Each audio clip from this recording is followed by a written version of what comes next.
right, guys, welcome back to TigPods, and we have with us today Sarah Black. No, that's actually her name. That's her name. It's Sarah Black, and Sarah Black is a singer. She's a songwriter, and she's been with us along the Tigom journey for quite a while now. Sarah's almost family at this point, so we're really happy to have her today. And I'd like Sarah to introduce herself before I go on ahead and then say something that you would probably not want me saying. So I don't know, man. I'd rather just be like, no, you do that yourself. என் தலையில கட்டிடுற complete-ஆ. Pretty much. Nice. Very safe play. Yeah. You guys know my name. It's Sarah Black. I'm a singer-songwriter, and I started putting music out when I was 17, I think. And yeah, it's pretty much been a journey from there. And as he said, Tigom, I've been here way too much. I've been here way too long. It feels like a decade, but it's not. It's been 4 years. Tigom chapter wise பார்த்தா கண்டிப்பா decade மேல இருக்கும். Yeah, because I think I distinctively remember being here for the 9th Tigom. Wow. That was my first. Then that's easily like 20 Tigoms because we're at 31 now.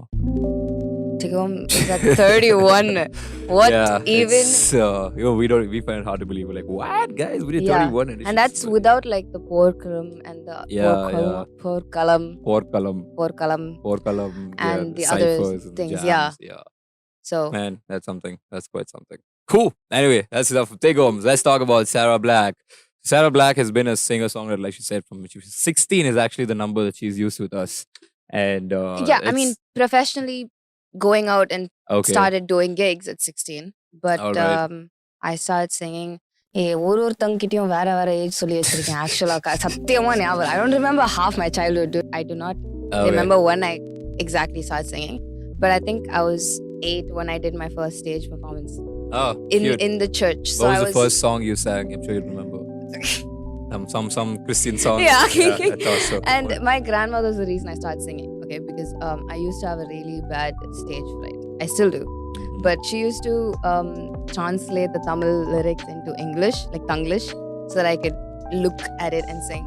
And it was this really, really famous gospel song. Grew around the whole church vibe. Which one? Sing it. Sing it. Sing it. Sing it. Sing it. Okay, I only remember the first line. Okay, fine. Fair enough. It goes as Sarvashishri kum yajamani something. Okay, until date I do not know what that This is a Christian song? It sounds like some Hindu song. I don't know. Okay. Cool. It's all very similar if you actually think about it. Oh, we're going there now. No, we don't want to go there. Now. Wow. But yeah, I remember singing in front of like at least 200 people, I think. And it was my uncle's church. So it was all family stuff. Which is worse, because they're waiting singing to a stranger group is fine. Singing to your family, they're gonna talk about it afterwards, and there's a lot of interactions that you have to go through. And I come from a musical family, so they're gonna judge me musically. But yeah, take us a little bit through that. Like, talk about your family. What is the musical family? The Black family. My dad would kill me if you ever heard him say that, because he was very mad with the selection of the stage name, because he didn't like Black. He was just like, Black doesn't make sense. Yeah, Black. Oh, it's not your family name. Oh. No, it's not. How did you not know this? You've known me for the last. What's your family name then? My family name is Sarah Christina. Oh, okay. And cool. because Sarah has become such like everyone knows Sarah, I prefer using Christina with people that knows me completely. Christina. Yeah. Cool. Yeah. All right, let's go back to your family. Yeah, pretty much. My grandfather was a left-handed guitarist, so I learned from his guitar, like a 12-string guitar, and he used to play the trumpet as well. So I would find, when we were moving, I realized we actually had a bass guitar. Randomly, ஒரு வீணை இருக்கும் ஒரு ஓரத்துல, அதுக்கப்புறம் trumpets and a violin, which I tried playing briefly when I was in 7th grade. Then I was like, nah, dude, fuck this. It's too much posture. And my posture's already fucked. Wow. So, don't wanna make it worse. What else? My dad is a programmer in the industry. Oh, really? And what has he worked on? He's worked on a couple of things. Have you heard this song Mona from Linga? Balloon lanlang gudipane. Yeah. I heard that song. Yeah, I remember. Yeah, so the whistle that comes in that. Okay. Him, and the most I can do is like one cat call whistle. Family gathering la me பண்ணிட்டு இருப்பேன். நான் பண்ணக்கூடாது அப்படின்னும் உங்கள் பையன் மட்டும் whistle பண்ணுறாங்களே அதுக்கும் இதுக்கு என்ன difference? Just the fact that it's named or termed as a catcall, I guess. But, yeah, also because of its derogatory nature, that's kind of why. But yeah, sure. Okay, we're getting off topic. We're trying so hard not to go on a different topic. Okay, Masala Cafe, Kalakalappu. Yeah. 1 and 2. And what other movie? There's so many. So what is a programmer actually? Because we just throw this word around, but I don't think a lot of people know what it actually is. Yeah, so all of these movies that you watch, Tamil movies that you watch, or any movie, really, you know how they say there's a music director for the film, right? But people don't know how many people work under the music director. So if it's Haris Jayaraj, there are people working under him because he cannot sit and score the entire movie, right? Okay. It's 2 hours, Mm-hmm. and these people work with reels, so they'll keep sending them raw cuts of reels. They have to finish the 14-minute, which takes them at least 2 to 3 days. 14 minutes. I remember someone asked me to score a short film, like 12 minutes long. 4 minutes into it, I started crying. I called my dad and I'm like, how the fuck do you do this? How have you been doing this for the last 30 years? Because it has to be new something every single time. Yeah, you cannot, because everything basically sounds the same when it comes to music. You can always find a way to tell, oh, this song is similar to that one. So it's really hard work that they're doing, but the fact that they don't really get recognized for it, or it comes under the film, or under the music director. They're a team. Yeah. So my dad's a freelancer, so he works for any and everybody. And he's mostly in the Telugu industry. Right. Manavalu. Nice. What? Manavalu, it means. Manavaliன்னு கேட்டு சொன்னது. உனக்கு கேட்கும் sir, உனக்கு கேட்கும். கூடியே ஒரு anxiety வச்சு சுத்திட்டு இருந்தா what else can we say? Alright. Yeah, pretty much. So but since you mentioned how music is very hard to score because you have to do something new every single time, I think as someone who does not know how to make music, as someone who's just seen somebody making music, I can attest to the fact that it is super hard. And like you'll have to where does that come from? I'm genuinely honestly asking, just for a musician, how do you cook up a sound?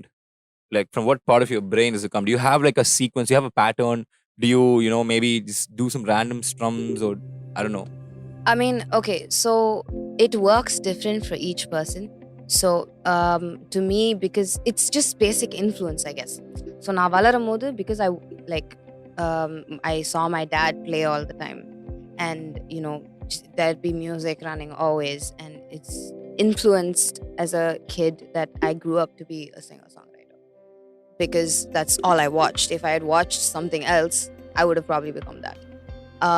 But it's just the way you think.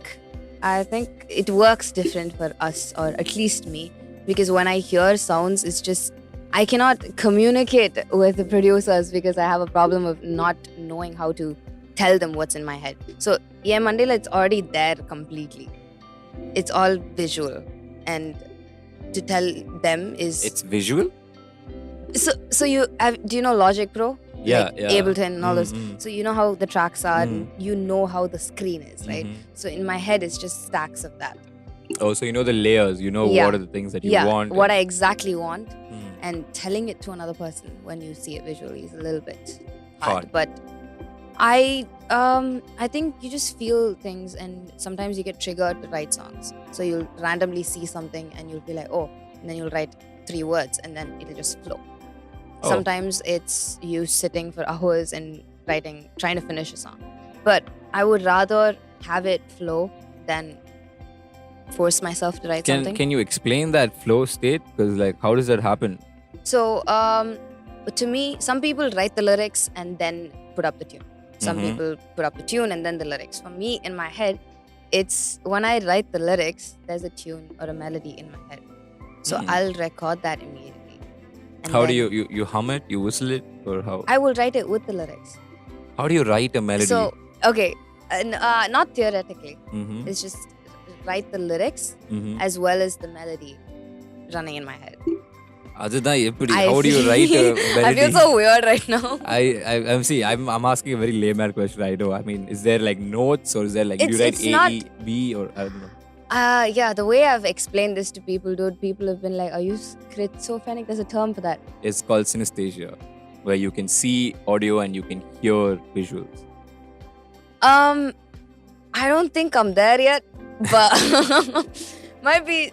It's definitely different. I genuinely do not know how to explain it. It's just there in your head. It's basically like you writing a story, Mm-hmm. and or sequence முடிஞ்சதுக்கு அப்புறம் you'll know what's in the next, right? It'll already be in your head, and you just have to jot it down. Okay. Somewhere around that, I think. I'm really bad at explaining things. No, I understand. It's very hard to explain the flow state. It is hard. I know that for sure. Because I've also honestly tried. I've tried so many times to write lyrics, and every time I just keep writing. And genuinely, I don't know, how do you guys rhyme, dude?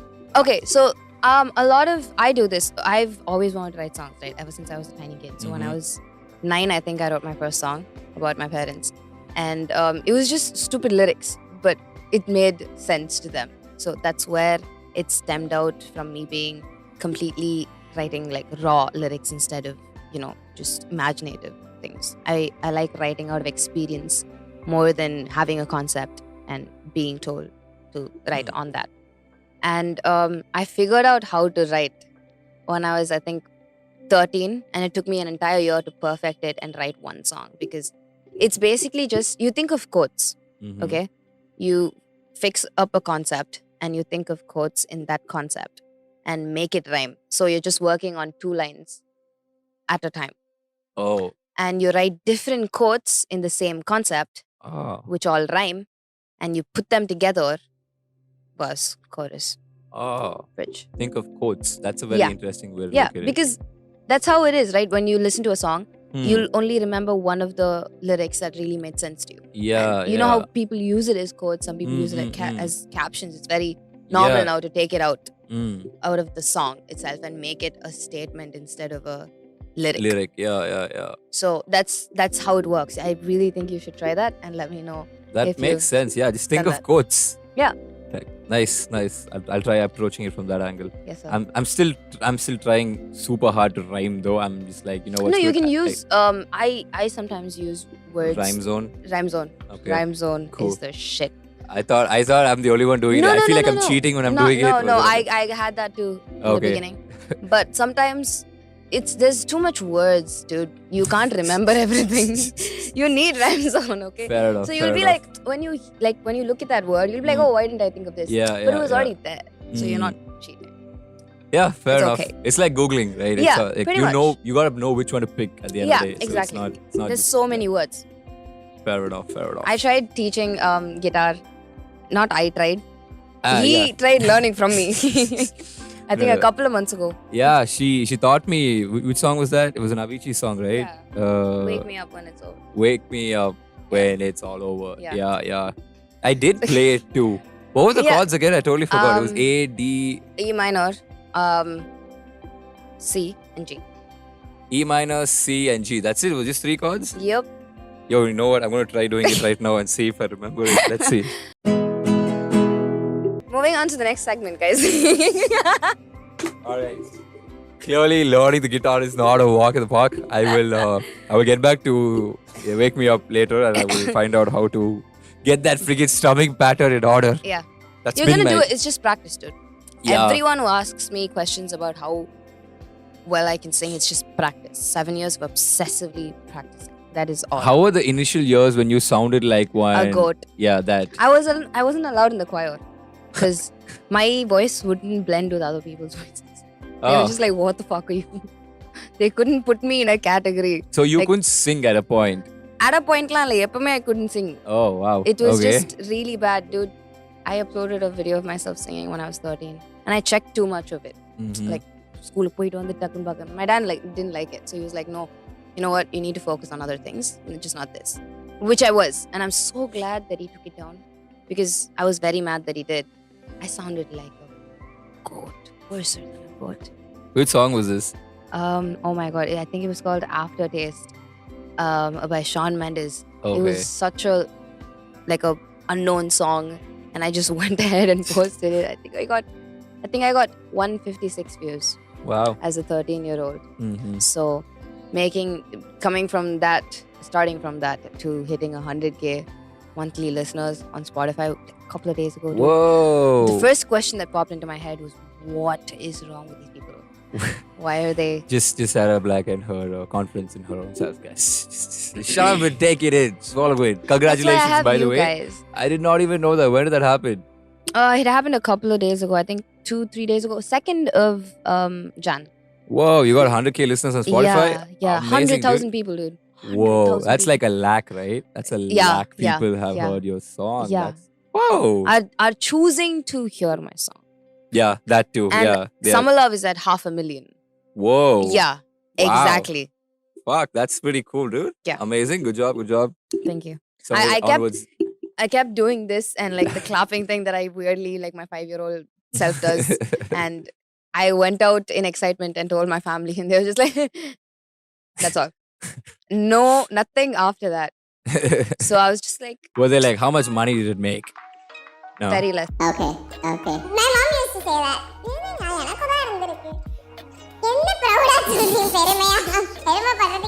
Okay, since it's an actual serious topic, I've been feeling bad about like using this voice all this while, but it was fun for sure. I've got to say that.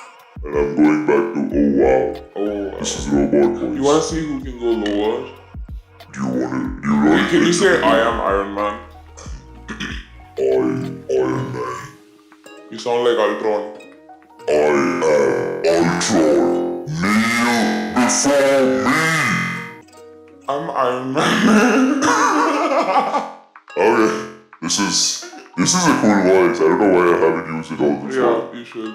Now, from now on, Sarah sounds like someone who's just woken up from an intense hangover and is like going for round 2.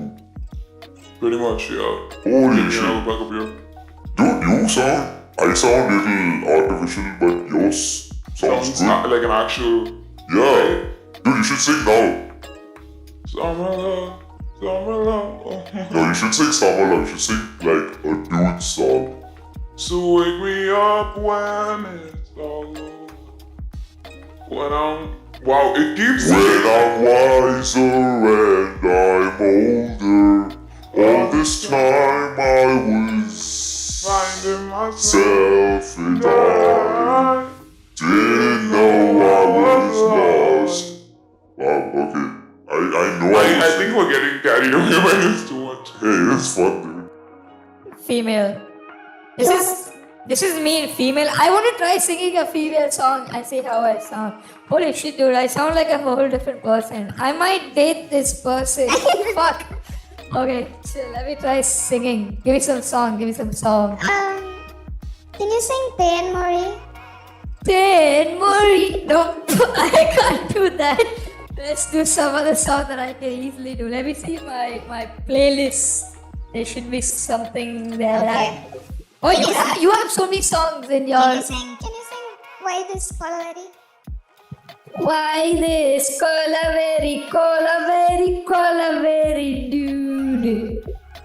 It's not dude, right? It's D. Shit. But this was actually very bad colaveri. No, wait. One last song and I'm gonna switch. Let me think.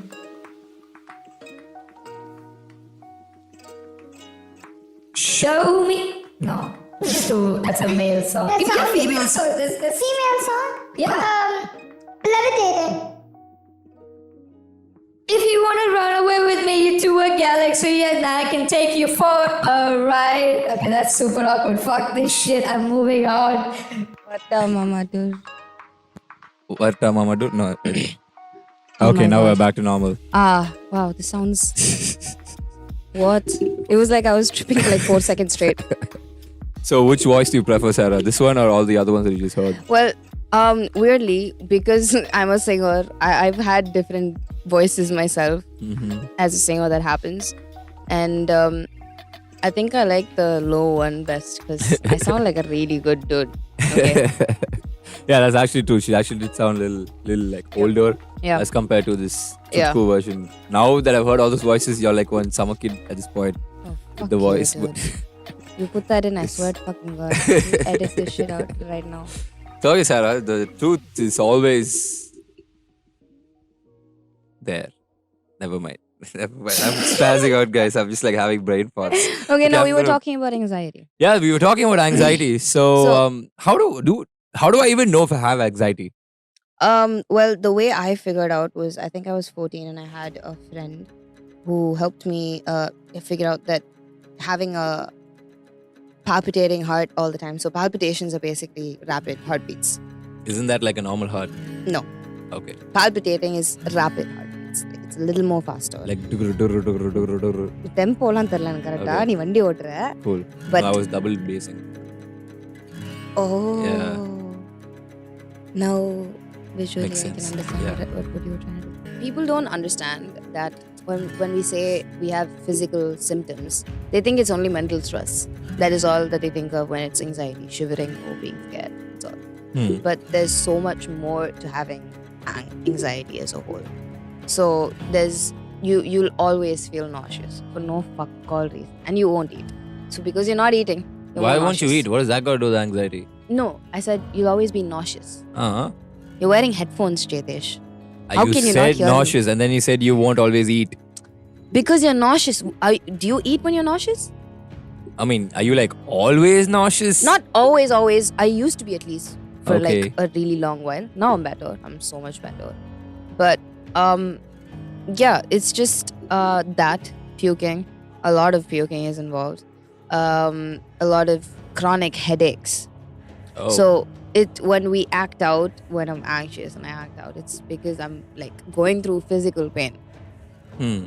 You should know that there's not only anxiety is not only like a mental thing that they've kind of portrayed. And anyone can have anxiety, from a kid to a grandpa who probably didn't know he had it. How do you get over it? Get over it.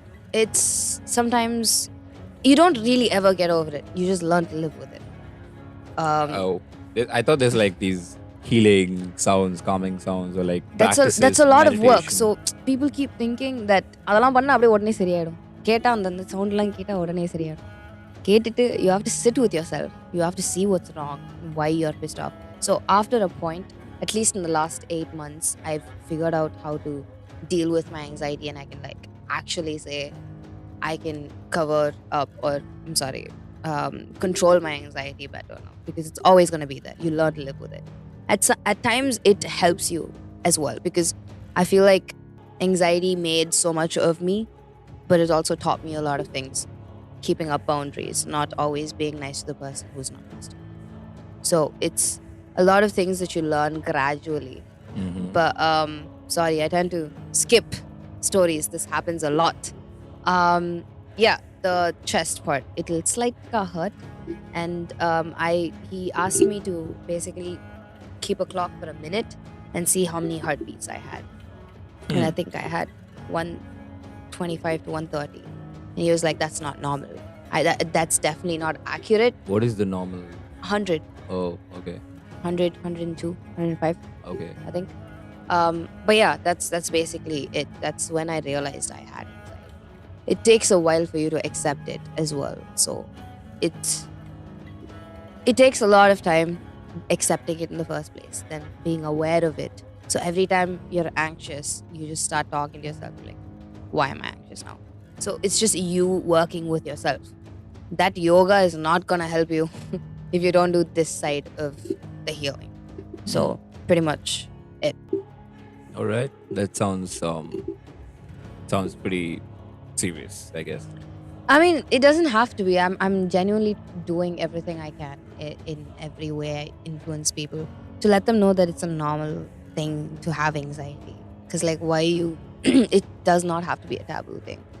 No, it's not a taboo. I'm just saying it's something that needs to be dealt with for sure. It's not something that we can just like brush aside. Yeah, saying, absolutely. Whatever. So going to therapy is never wrong, dude. There's so many people who think, oh, I can't go to therapy because I am a Sigma male. Bro, no.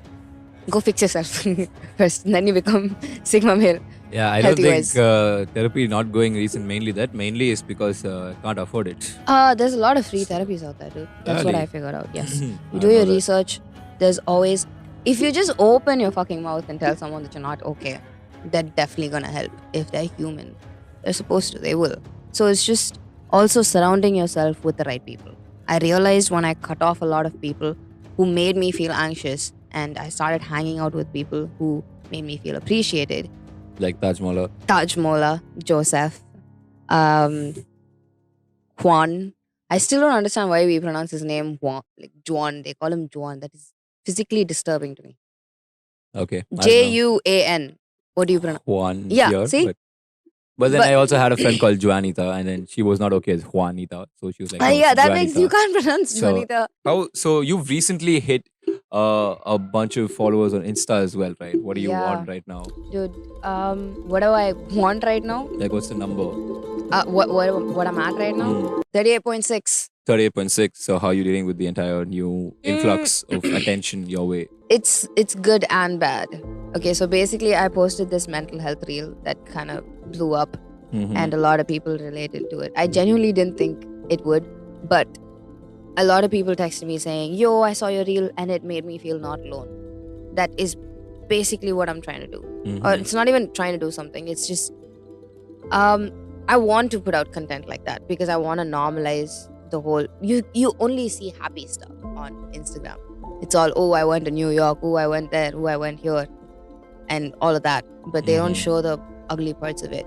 The whole 2022 reel that you do, Mhm. you don't show the ugly parts of 2022. You just show the nice parts. That's why people think, oh, everyone's happy. Why can't I be as happy as her when you see another person on social media? But you don't really know what's happening behind the screen. But I mean, it's good and bad. So I got messages like that. But also a whole thing happened where a person I know, just like an acquaintance, or I just knew her, a Sunday school teacher of mine. I'm gonna actually put it out here. Cut this part out. No, don't cut this part out. Cut the part out when I'm saying cut the part out. Does that make sense? Chill. Anyway, Continue. Fast forward. that was this Sunday school teacher of mine. I was 8 years old when I met her. She attacked me out of no reason, for no reason, and she was like, "Oh, you look up anxiety symptoms and just make a reel and post it." No, as in, wait, what? I don't understand. She attacked you when you were 8 years old. No, I met her when I was 8 years old, Huh? and 12 years later now, Mhm. she's attacked me because apparently I don't have anxiety and I'm pretending.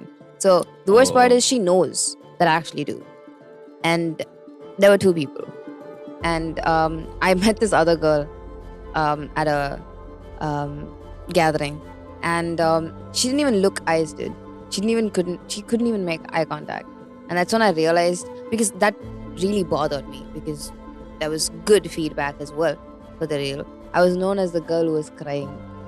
Oh. Yeah, a random guy in the metro figured out I was Sarah Black, and he goes, "You're Sarah Black." I'm like, it's always them. It's like they're accusing you, da. It's like, "You're Sarah Black." I'm like, yeah, calm the fuck down. I am. Why can't you say that in a nicer manner? Why are you accusing me of being Sarah Black?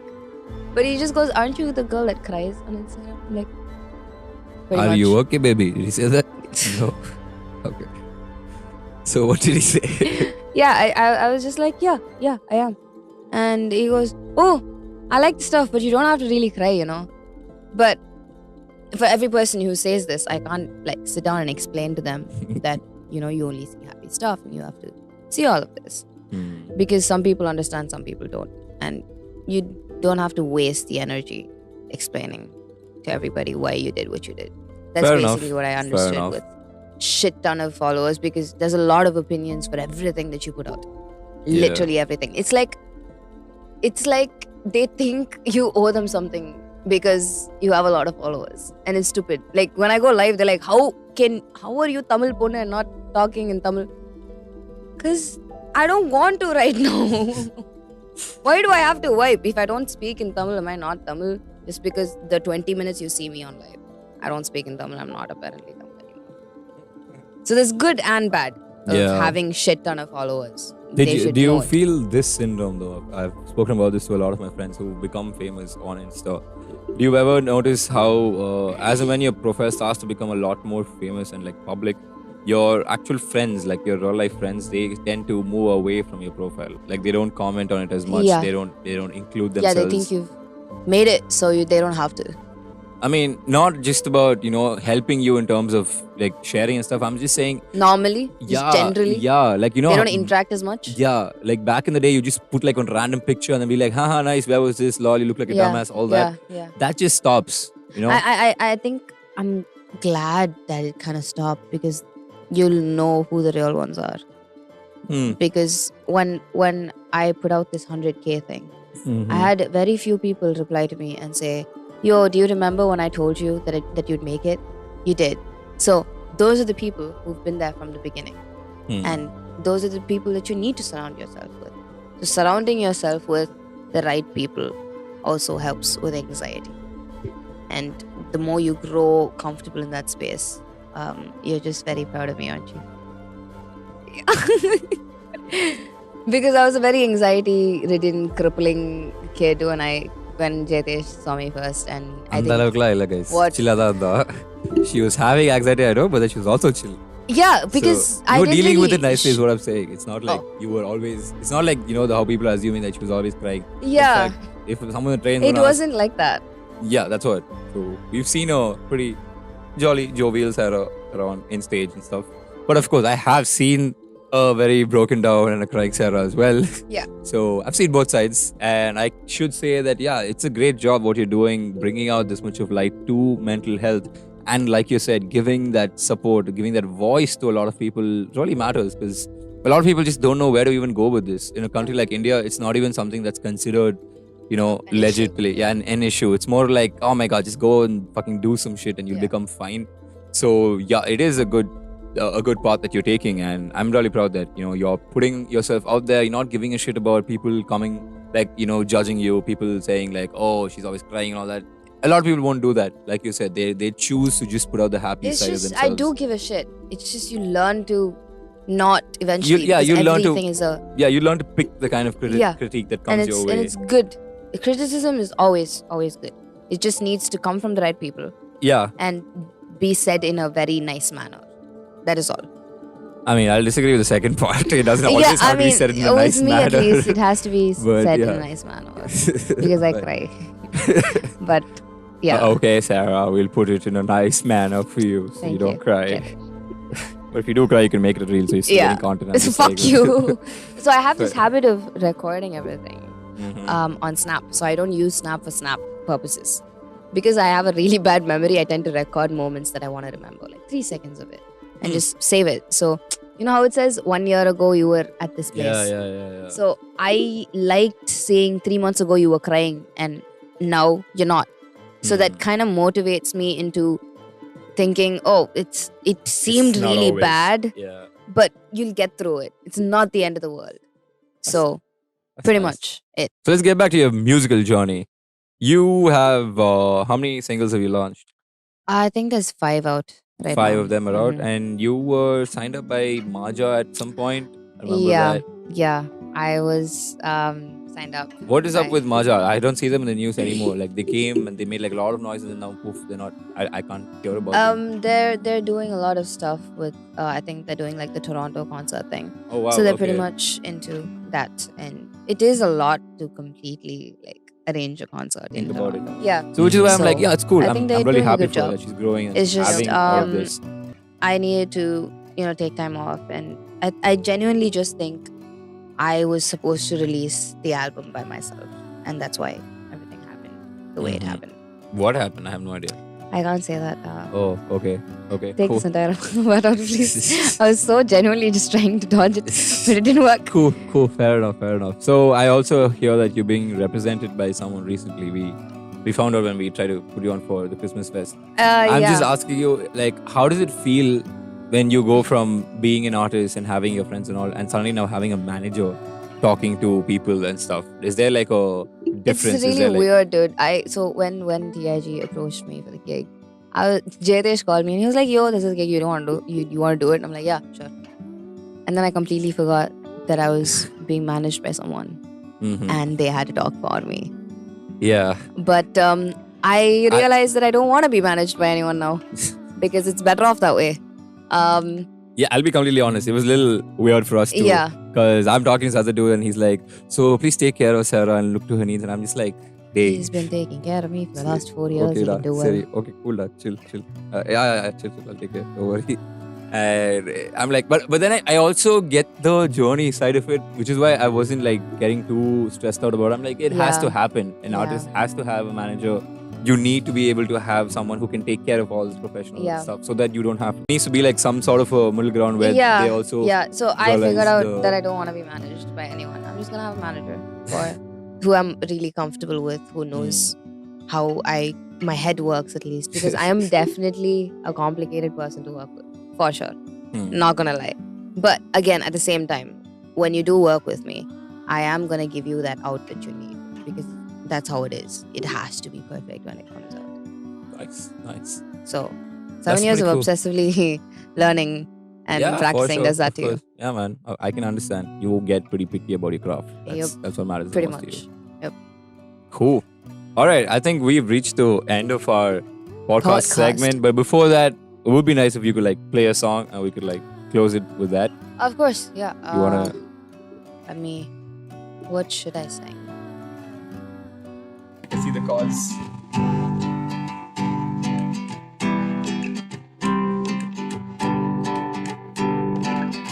Feel my way through the darkness, guided by a beating heart. I can't tell where the journey will end, but I know where to start. They tell me I'm too young to understand. They say I'm caught up in the dream. Well, life will pass me by if I don't open up my eyes, and that's fine by me. So wake me up when it's all over, when I'm wiser and I'm older. All this time I was finding myself, and I didn't know I was lost. Okay, sing with me. So wake me up.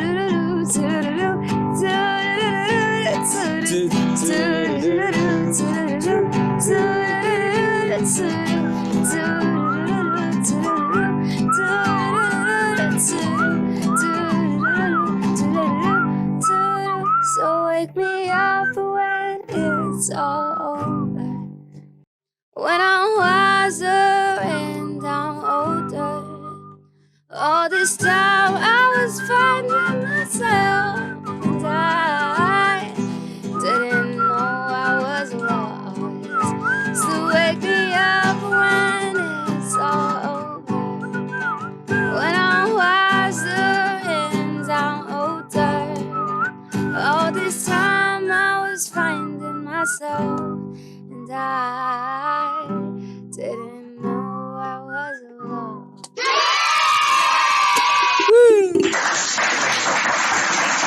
This is the first time I'm using all these things in a podcast, Yeah, though, so it's guys. just very It's exciting to use nice. all of that. Yeah, for It's sure. like you give a kid like one Yep. keyboard thing. Kid in a candy store. That's how I Yeah, felt. pretty much. So before we wrap up, Sarah, would you like to like share with the audience what you have planned for yourself in the future? Where do you see yourself going? What's your dream like? And then when it happens, we'll like cut out Put these this- portions and then we'll be like, you heard it here first, guys. Yeah. Well, I've worked on my album for an entire year, Amazing. and I've made sure that I wrote a lot of songs in the last year, but I made sure that every single one of them was single worthy, so that when Mhm. it's together in an album, I just strategically planned it too much. But it's perfect, and the album's gonna come out soon. We're working on it, and it has 7 songs, which is a lot. And it's basically about finding or needing love from the outside, just from other people, no matter who they are, friends, family, anything, to realizing that you're just like all you need. Because when I'm by myself now, I don't really feel by myself. I'm with myself. There's a difference. And it's basically the journey of that. As niche as it sounds, I am glad that I went through that journey and wrote all of these songs, because I know for a fact that some of them are gonna relate to it. Even if it's one person, it's that, and I think I've been asked this question once, which is basically what do you want to achieve before you die? And I want to be remembered by my songs, not by the person I was or what I did. Just down the line, I don't want to say a decade. I'm not gonna be that old, but down the line, I think I would want people to remember my songs and how it helps them through something, because I know for a fact that I needed that and I didn't have that. I made sure that I wrote all of the songs in third person so that it feels like I'm talking to you. So it's like you have company when you're listening to my songs, at least with this album. That's what Sounds we're very going interesting, for. man. I'm And looking forward to the album for sure. yes, sir. We're gonna definitely make something of it. Amazing. So that's Sarah Black for you guys. Don't get fooled by this little package that you see. She's definitely gonna be like huge. She's already like getting there. She's like, I think, on the steps to like being. I'm turning 21 in 3 months, so I'll let you sit with that. Oh, okay, that's still pretty cool. She's got 21 in 3 months. It's super weird for me, guys. Sarah's still just like 17, 18 years old. But I can't help it. Yeah. But yeah, she's definitely going places, and just remember the name. It's gonna keep ringing in your ears a lot more, and hopefully a lot of you guys watching this should be inspired. I want you to be inspired and just follow your dreams. That's something that this person's been doing for a while, and she's been at it constantly. And there's just like this entire trajectory of growth that we've seen ourselves personally. And it's just amazing to be so closely involved, just literally from such close quarters, seeing her grow. It's really genuinely exciting for all of us here. So you better become famous today. I'm just telling you at this point. You don't have a It's like, choice. we need to use this footage right now. Yeah, for sure. So Yeah. that's amazing, Sarah. Thank you so much for Thank you for coming having down. me. I genuinely didn't think that it would be this fun. And Yeah, podcasting is fun, dude. That's why people get so nervous around it. It's not that big a deal. you've been doing it for a while. So you can't say that to people who haven't been on podcasts before. All right, fair enough. But I really Yes. enjoyed this, and I really appreciate you thinking of me. And I would like to thank TIG as a whole as well, because they've been very supportive of whatever I'm doing ever since I was 17. So I sang my first song over here, my first debut single over here, and now I'm releasing an album. And I'm Whoa. still still in touch with you guys. I'm still Yeah. that's a huge deal when it comes to being in the industry, because you kind of lose touch with a lot of people as you Yeah. grow. I know But I'm that glad happens. that they were there throughout it. And we're gonna be there for sure as well. So awesome. Thank you, Sarah, and thank you everybody for tuning in. This is a musical episode. I think for the first time we had like an actual guitar being played and we had someone singing. We went through a lot of how it is dealing with mental issues, how anxiety feels, and how it is suddenly becoming famous online on Insta and dealing with all of that attention. We spoke about how it is coming from a musical family and releasing an album, what goes on through a singer-songwriter's head, what their process is, how it is coming up with the right lyrics, and we learned a few nice ways to come up with lyrics. Just come up with quotes and patch these quotes up together and you have a song. That was pretty cool hint. So I had fun doing this episode. I genuinely hope that you guys also had fun listening to it and you also can take something back home from it. So I will see you guys around. Until next time, signing out. Thank you for listening to TigPods.